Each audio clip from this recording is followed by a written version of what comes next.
सर्व नगरकरांना दिवाळी गेली, पाडवा होऊन गेला। प्रथमतः सर्वांना मी मनापासून शुभेच्छा देईल आणि येणाऱ्या 20 तारखेला होणाऱ्या मतदानात या शहराचे संग्राम भैया त्यांची सुरुवात एक महानगरपालिकेत एक तिथं निवडून आल्यानंतर लगेच महापौर होण्याची संधी भेटली आणि राज्यात ही पहिली घटना आहे।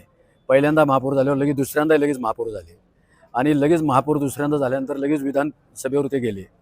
अशी दुसरी टर्म त्यांची होऊन गेली। आता तिसऱ्या टर्मला येणाऱ्या 20 तारखेला मी सर्व थरातील सर्व नगरकरांना मनापासून धन्यवाद देईन की अनेक जवळजवळ 40 वर्षापूर्वी या शहराच्या लोकांनी आमच्या जगताप कुटुंबावरती प्रेम केलेलं आहे आणि ते प्रेम आजही काही टिकून आहे। आता ह्या निवडणुकीत युतीचे आदरणीय देवेंद्रजी फडणवीस साहेब असतील, राज्याचे मुख्यमंत्री एकनाथजी शिंदे साहेब असतील, अजितदादा पवार असतील,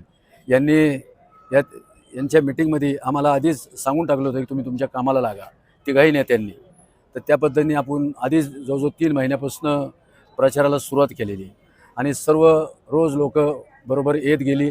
प्रचार आता म्हणजे प्रत्येकाने अशी हातात निवडणूक घेतली म्हणलं तरी चालणार नाही, पण आपण कधीच निवडणुकीत समोरचा पैलवान मोठा म्हणून लढायचा असतो। कुठलाही खेळ असो, खेळात जर मोठा पैलवान समोरचा म्हणून लढला आपण तर त्यात यशस्वी असतो आपण।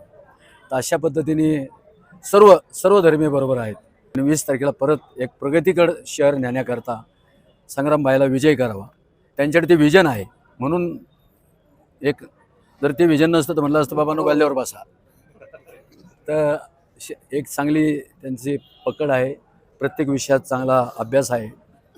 तर खूप सगळ्याला धन्यवाद देतो, नगरकरांना परत आव्हान करतो आणि थांबतो।